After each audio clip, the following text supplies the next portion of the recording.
My heart pounded as Greg slapped me hard across the face, the sting searing through my skin and rattling my senses. I staggered back, still reeling from the shock, but he wasn't finished. In one swift motion, he grabbed a bucket of paint left in the hallway from a recent project and dumped it over my head. The cold, thick paint cascaded down my face, into my hair, and soaked my clothes. I stood there, drenched, as a mix of humiliation and fury built within me. Greg's twisted smile told me he was reveling in my helplessness. "My name is Clara, and I'm 43 years old. For years, I've been obsessed with Spanish soap operas, especially the ones with plots packed with betrayal and deceit. I used to joke that my love for drama was safely confined to the screen, but life has a way of surprising you. I never thought I'd find myself in a twisted plotline that rivaled any soap opera.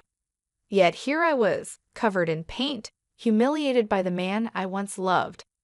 6 years earlier, I was blissfully unaware of the storm that would one day engulf my life. Greg and I had been married for a few years. He was nearly 10 years older than me, and though we hadn't been blessed with children, I thought we had a good life together. Greg had always been protective, even a bit possessive, but I attributed it to his protective nature. Then, one evening, I received a call from my childhood best friend, Lillian. "Clara, it's been too long," she began with a sigh. "I just wanted to let you know, I got divorced." The sadness in her voice was unmistakable. "Oh, Lillian, I'm so sorry.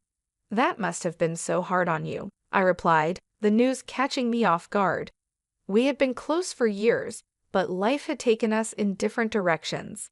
"Let's meet up soon for drinks. You shouldn't go through this alone." When I got home, I was ready to share the news with Greg, but before I could say a word, he surprised me by saying, "I already know about Lillian's divorce." I paused, taken aback. "Wait, how do you know that? I haven't mentioned it to you yet." His face remained blank, but his tone was oddly dismissive. "I must have overheard it somewhere," he replied, shrugging. His casual tone didn't sit right with me, but I let it slide. I told him that I'd planned to meet Lillian for drinks, and to my surprise, Greg asked, "Mind if I join you too?" Confused by his sudden interest, I hesitated. It was supposed to be a night for me to support my friend, but since Lillian was a longtime friend of ours, I agreed to ask her if he could come. Surprisingly, she sounded thrilled at the idea. The three of us met up the next evening, and Lillian spent the night venting about her ex-husband, who'd turned out to be a controlling and unfaithful partner. We laughed, toasted, and shared stories, enjoying a night that felt both nostalgic and comforting. At one point, I excused myself to use the restroom. When I returned, however, I saw Greg and Lillian sitting closer than before, their heads tilted toward each other, engrossed in a quiet, intense conversation. The way they looked at each other made my stomach twist. They hadn't seen each other in years, so how had they become so close after just a few drinks? I wondered if I was overreacting, but the unsettling feeling wouldn't go away. I sat back down, and they quickly broke off their conversation, acting as if nothing had happened. The rest of the evening went smoothly, but I couldn't shake the uneasy feeling. As we wrapped up and prepared to leave, Lillian was noticeably tipsy. Greg offered to take her home, catching me off guard. "I'm your wife, Greg. I can make sure she gets home safely," I said, feeling a sudden need to assert my place. He brushed me off with a smirk. "Clara, she lives on the opposite side of town. Just go home and get some rest. I'll handle it." Despite my objections, Greg insisted that I head home alone. Left with no choice, I reluctantly agreed, but a seed of doubt had taken root in my mind. Once home, the uneasiness turned into suspicion. I couldn't shake the feeling that something was off, that there was more between Greg and Lillian than I understood. After pacing the living room for an hour, I made a decision. Driven by instinct, I entered Greg's study, a room he guarded fiercely. This was a private space where he kept his work files and personal belongings, but I couldn't stop myself from searching through it. I'd opened drawers, sifted through stacks of paper, and finally found something I hadn't seen before, an old, dusty photo album hidden in the back of a cabinet. My heart pounded as I flipped it open, and the photos inside confirmed my worst fear. Greg and Lillian were in nearly every photo, smiling and wrapped up in each other's arms. The dates on the back of the pictures were from years ago, shortly after our wedding. My fingers trembled as I realized that they'd been seeing each other all along. The betrayal was more profound than anything I'd ever experienced, and the realization hit me like a tidal wave. My best friend and my husband had been lying to me for years. Just as I was putting the album back, I heard the front door open. Greg was home. Quickly, I composed myself, gripping the album tightly as I walked out of the study and into the hallway. He found me near the bathroom, feigning nausea as a cover for my shock and anger. Concern filled his face as he approached, reaching out to rub my back. "Oh, are you throwing up?" he asked, his voice soft. "Don't touch me," I snapped, the bitterness barely contained in my voice. He looked confused until I raised the album, holding it up as a silent accusation. "Care to explain this?" His face drained of color. For a moment, he was speechless. Then, after what felt like an eternity, he shrugged and muttered, "Fine. I cheated, Clara. I know it was wrong, and I'm sorry." But there was no remorse in his voice, no regret. His coldness was like a second slap. "How could you?" I whispered, my voice cracking. "You and Lillian? After everything we've shared, everything I thought we had." He looked at me, an odd calm in his eyes. "Lillian and I, we're soulmates, Clara. We were both trapped in the wrong relationships, and I made a mistake marrying you." I stared at him, hardly able to believe my ears. "Soulmates?" I echoed, disbelief lacing my words. "Is that what you call betraying your wife and sneaking around with my best friend?" He crossed his arms, his arrogance glaringly evident. "Our souls are aligned, Clara. I made a mistake marrying you. We aren't compatible. Our vibrations, they're off." A bitter laugh escaped me. "Vibrations? Are you serious? You betrayed me and lied to me, and now you're justifying it with spiritual nonsense." He shrugged, not even flinching. "You wouldn't understand. You're too oblivious to my needs." Before I could respond, his face twisted with frustration. Then, without warning, he raised his hand again and slapped me hard across the face, sending me stumbling backward. My cheek throbbed as I steadied myself, but he didn't stop. He grabbed the bucket of paint from the hallway, and, before I could react, he poured its contents over my head. I stood there soaked, feeling the weight of betrayal and humiliation crush me. Greg looked at me with a smug satisfaction, as if he had proven some point.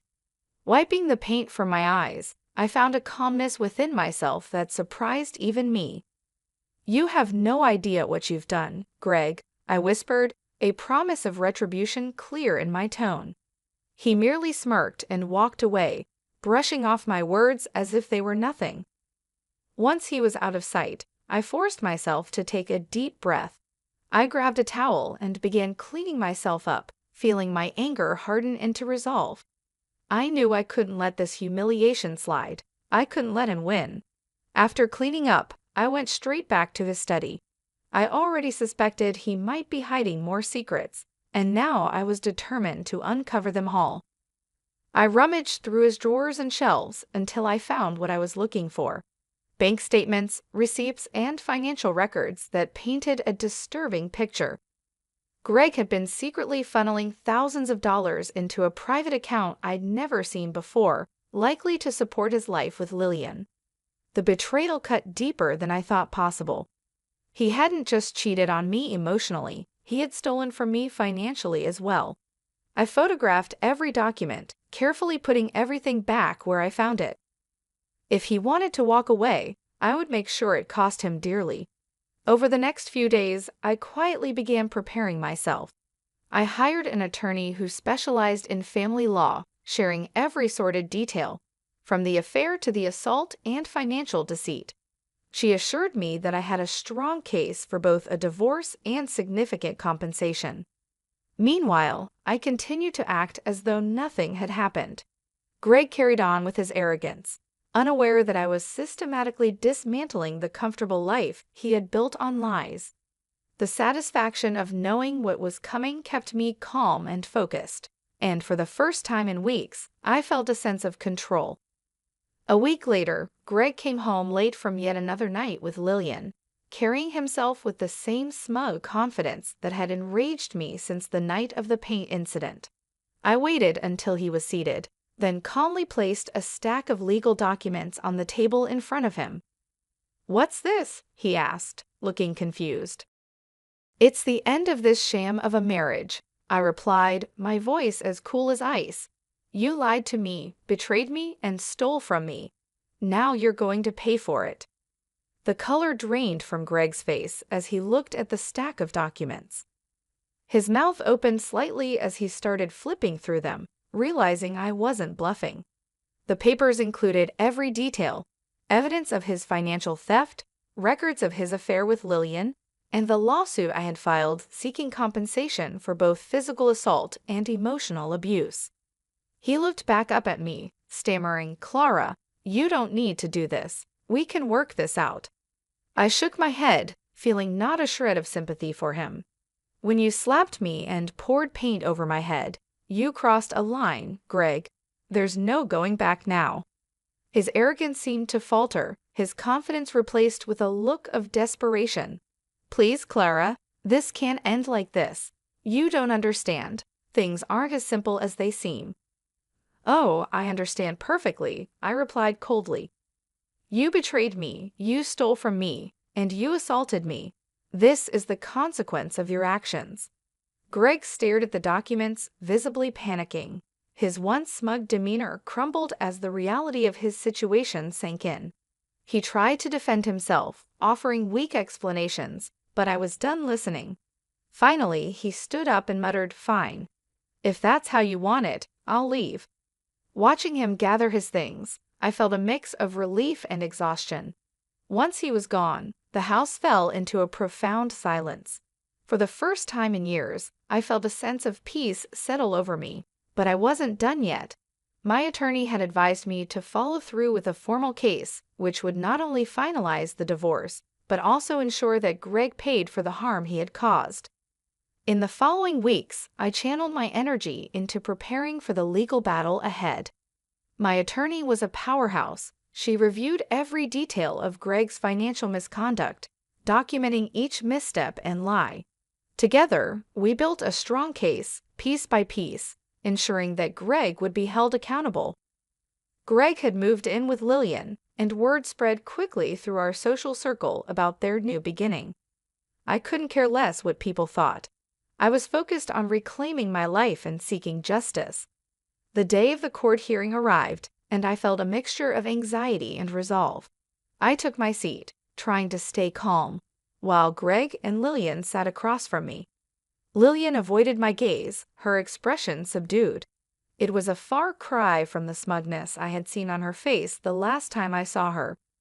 Greg, however, seemed visibly anxious, his confidence waning as the proceedings began. My attorney presented the evidence meticulously.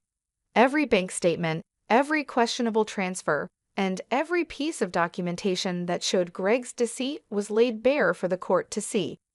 The assault was detailed, too, supported by witness statements from close friends who had seen the physical evidence of his abuse in the days following the incident. Greg squirmed in his seat as the evidence piled up, his face paling as the judge took notes. Lillian's gaze dropped, unable to meet my eyes. It was clear that this soulmate romance wasn't all she'd thought it would be. They had expected to walk away unscathed, to begin their new life together without consequence. But reality was a far cry from their romantic fantasy. After hours of testimony and evidence presentation, the judge finally delivered the verdict. Greg was ordered to repay every cent he had stolen, plus significant compensation for the emotional and physical trauma he had caused me. The restraining order was granted, preventing him from coming near me or my property again. Additionally, there were penalties for his financial misconduct that left him in serious debt. As the judge read the final terms, I glanced across the courtroom and saw Greg's face ashen, defeated. Lillian shifted uncomfortably, looking like she'd rather be anywhere but there. The fantasy they had built for themselves was crumbling, piece by piece, under the weight of accountability. Leaving the courthouse, I felt a mixture of relief and liberation. 6 years of marriage had ended, but I felt lighter, as if a heavy burden had finally been lifted. I walked out of that building with my head held high, knowing I had taken back control of my life. With the divorce finalized and the compensation awarded, I threw myself into rebuilding my life. The house, once filled with reminders of Greg, became a space of my own. I redecorated, filling it with vibrant artwork, cozy furniture, and lush plants. The reminders of him vanished, replaced by things that brought me joy. I even framed a few mementos from my favorite soap operas, symbols of resilience that now held a deeper meaning. Work became a refuge. I poured my energy into my career, building stronger relationships with colleagues who had quietly supported me through the painful end of my marriage. The freedom I felt was intoxicating, a stark contrast to the suffocating atmosphere I had endured with Greg. One day, while organizing a company event, I met Liam, a fellow organizer with an easygoing smile and a warm personality. We struck up a conversation, bonding over shared experiences and our mutual love for soap operas. He recommended a few of his favorite series, and I found myself laughing and talking with him in a way I hadn't with anyone in years. Our friendship blossomed naturally. Liam was understanding and respectful, never pushing or prying. He knew about my past, but he never treated me with pity or curiosity, just understanding. He respected the boundaries I'd set, and over time, I found myself beginning to trust him. We started meeting up for coffee, then dinners, and eventually, weekend trips to nearby places. Each moment with him felt like a breath of fresh air, a reminder that I could find joy and peace after so much pain. Months passed, and with each passing day, the weight of my past grew lighter. I indulged in my favorite soap operas with a sense of humor rather than longing, knowing that my life no longer mirrored those fictional dramas. The pain of betrayal had faded, replaced by a sense of peace. One evening, as Liam and I watched a soap opera together, he turned to me, his eyes soft. "Have you ever thought about visiting Spain? Seeing the places we've watched on screen?" The idea sparked a sense of adventure in me, something I hadn't felt in years. "Yes," I replied, smiling at the thought. "I'd love that." We began planning the trip, not as an escape, but as a celebration of the life I had reclaimed. I didn't need validation from anyone else. I was enough, just as I was. And though my life had taken more twists and turns than any soap opera, I was finally ready to embrace the happiness I deserved. A year had passed since I walked out of that courthouse and closed the chapter on Greg and Lillian for good. With each passing month, I found myself embracing a life I had once only dreamed of, one that was free of betrayal and fear. Our trip to Spain, Liam and I, was nothing short of magical. We wandered the vibrant streets of Madrid, explored the stunning beaches of Costa del Sol, and indulged in Spanish cuisine, savoring every moment as if it were a gift. For the first time in years, I felt light and carefree, laughing easily and basking in the warmth of Liam's kindness. The dramas we once only watched on screen were now replaced with real moments of joy, peace, and love. Returning home, I found my work to be fulfilling in a way I hadn't experienced before. My dedication and renewed energy were noticed, and soon I received a promotion, one that allowed me to lead my own team. It felt like a milestone, a reward for everything I had endured and overcome. My colleagues became like family, a constant source of support and encouragement. And slowly but surely, my house transformed into a sanctuary, a reflection of who I had become. There were moments when I'd remember Greg and Lillian, but they felt like shadows from a distant past, no longer able to touch the life I was building. Greg's legal and financial troubles weighed heavily on him, I heard, and he'd moved out of state to avoid the social fallout. The thought of his downfall didn't bring me joy, nor did it bring pain. Instead, it felt like closure, a reminder of how far I had come. One evening, as Liam and I shared a quiet dinner at home, he took my hand and looked into my eyes, his face thoughtful. "You know, Clara, meeting you changed my life. Watching you turn your pain into strength, it's inspiring. I'm grateful every day that we found each other." I smiled, feeling a surge of warmth. "You helped me find myself, Liam. You gave me the space to heal and the courage to dream again. I'm grateful too." Our lives moved forward together, not as a fairy tale romance, but as a partnership built on trust, respect, and resilience. There were no grandiose words, no promises of perfection, just an understanding that we'd stand by each other through whatever life brought our way. On the anniversary of my divorce, I raised a glass with Liam, toasting not to revenge or bitterness, but to freedom and happiness. That night, I wrote a letter to my past self, a woman who had endured betrayal, who had been humiliated and hurt, but who had found the strength to rise again. I promised her that I would never lose sight of the strength that had carried her through the darkest days. And as I looked around my home, filled with light, laughter, and love, I knew I had found something far more valuable than anything Greg had taken from me. I had found myself. If you enjoyed this story, don't forget to like, comment, and subscribe for more stories of resilience, empowerment, and fresh beginnings. Share your thoughts below, and stay tuned for more captivating tales of courage and healing.